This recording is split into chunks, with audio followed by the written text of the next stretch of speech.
कहानी दहलीज के उस पार, दूजा मायका। लेखिका डॉक्टर कुमारी ऋचा।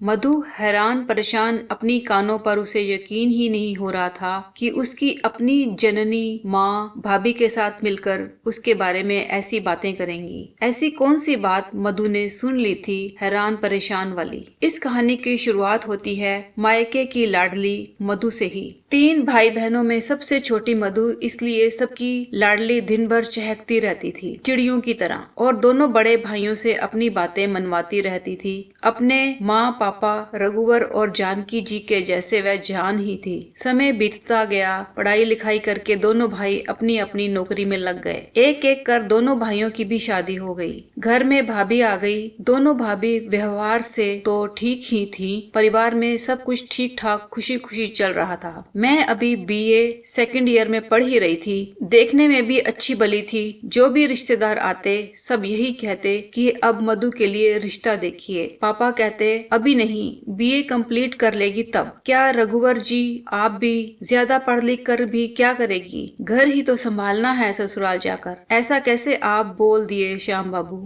आजकल जमाना बिना पढ़े लिखे गुजारे का नहीं है। लड़की पढ़ी लिखी रहेगी, कभी ऊंच नीच कुछ हो जाए, उसके विपत्ति का श्रृंगार बनेगी ये पढ़ाई। वैसे आपकी जो मर्जी रघुवर बाबू, मुझे कहना था सो मैंने कह दिया। अरे रघुवर जी, लड़का देखने में भी तो समय लगेगा। देखते देखते ये दिन कैसे बीत जाएगा पता ही नहीं चलेगा आपको। पापा थोड़ा रुक कर, हाँ ये भी सही कह रहे हैं आप, मुझे सोचना चाहिए मधु की शादी के बारे में। इधर मधु शादी की बात सुनकर थोड़ा सहम सी जाती है। अभी भी लोग ससुराल के माहौल को उतना ही डर नुमा ही बनाते हैं, सहज नहीं। सभी हर बात में कहते ससुराल जाएगी तो सीख जाएगी। इसलिए मधु को ससुराल के नाम से डर लगने लगा था। 2 साल बाद बेहतर रिजल्ट के साथ BA पूरा हो गया मधु का। कई जगह जाने के बाद मधु के लिए एक अच्छे वर्ग की तलाश रघुबर जी की संपन्न हुई। आज हमारी मधु की शादी है मयंक बाबू के साथ। पेशे से बैंक मैनेजर हैं। उनके पिता सुंदर सुमन जी शिक्षक हैं। 2 छोटी बहनें हैं मयंक जी की। कुल मिलाकर सुखी संपन्न परिवार मिल रहा है हमारी मधु को। खुशी खुशी सारी रस्में शादी की पूरा होने के बाद मधु आज अपने ससुराल पहुंचती है। बहुत जोरों शोरों से उसका स्वागत किया जाता है क्योंकि घर की वह इकलौती बहू है। मधु की सासू माँ बहुत ही सुंदर से बहू का स्वागत करती है। सारी रस्में ससुराल की होने के बाद बहू को अपने कमरे में ले जाते हैं। मयंक की माँ रेवती जी कहती हैं, मधु कोई भी दिक्कत हो तो बेहिचक मुझे कहना, मैं तुम्हारी माँ समान नहीं माँ हूँ। ठीक है माँ जी। माँ जी नहीं, सिर्फ तुम्हारी माँ। दोनों बहनें एक साथ बोलती हैं। और फिर मेरी माँ, अरे तुम सबकी माँ 2 बेटी थी, अब 3 हो गई मुझे, हंसते हुए। चलो अब मधु को आराम भी करने दो। मैं तो करने दूंगी आराम, भैया करने देंगे तब तो, खिंचाई करते हुए। मधु को हैरत हो रही थी कि ये सिर्फ मेरी सासू माँ का दिखावा था या फिर सच में मयंक जी की माँ ऐसी हैं। सभी आज तक बोलते रहते थे सास बहुत गर्म होती है, ससुराल में जीना मुश्किल कर देती है वगैरह वगैरह। ये तो बिल्कुल विपरीत है। तभी मयंक बाथरूम से फ्रेश होकर आते हैं। कहाँ खो गई मेरी मधु? बस कहीं नहीं हुई, यूं ही। मयंक की बाहों में लिपटते हुए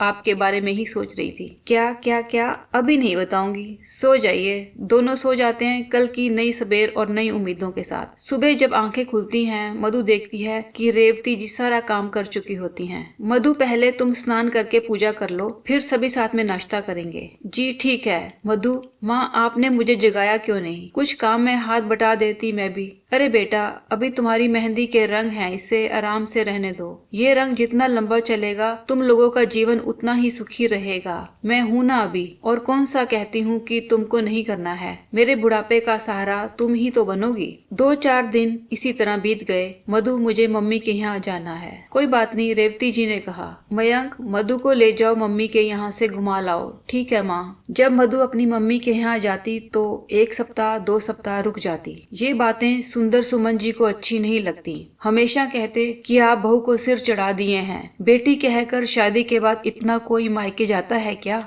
रेवती जी कहती कि अभी बच्ची है, ना समझ है। जब बाल बच्चे होंगे तो खुद ही जिम्मेदारी का एहसास होगा। थोड़े दिन में समझदारी आ जाएगी कि ससुराल ही उसका अपना घर है। अभी तो मैं हूँ ना घर देखने के लिए। बच्ची है, जाने दीजिए। धीरे धीरे समय अपनी गति से बीत गया। 5 साल बाद 2 बच्चे की माँ बन गई मधु, लेकिन फिर भी उसकी आदत नहीं छूटी मायके जाने की। जब मन हो तब कोई बहाना बनाकर मायके चली जाती। बच्चों को अपनी माँ यानी रेवती जी पर छोड़ देती। इधर मायके में दोनों भाभीियों को इसका इतना बार बार आना जाना अच्छा नहीं लगता था। ना ही माँ को दोनों भाभीियों के बीच मधु की वजह से हमेशा अनबन अच्छी लगती थी। इस बार मधु जब मायके आई मयंक जी के साथ, रात में तो सब ठीक था। सुबह मधु जब बाथरूम की तरफ जाने लगी, उसने सुना कि माँ और दोनों भाभी उसी के बारे में बातें कर रहे थे। वह थोड़ा ध्यान लगाकर सुनने लगी। दोनों भाभी कह रही थी कि क्या दिक्कत है मधु जी को अपने ससुराल में, इतनी अच्छी सास, इतना अच्छा परिवार मिला हुआ है, फिर भी जब देखो तब यहाँ आ जाती हैं। कह तो भाभी सही रही थी, मुझे ससुराल में कभी ससुराल जैसा लगा ही नहीं, लेकिन मैंने कभी इस बारे में सोचा ही नहीं। दुनिया जैसे बोलती थी, यही भ्रम मेरे दिमाग में भी लगा हुआ था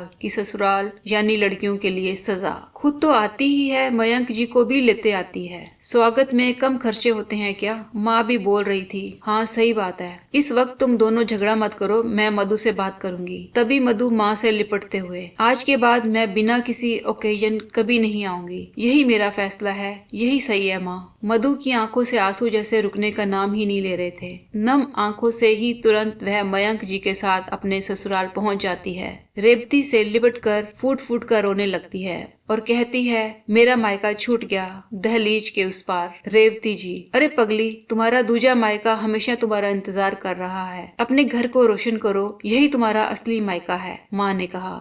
हाँ माँ, मैं हमेशा के लिए अपने मायके लौट आई हंसते हुए।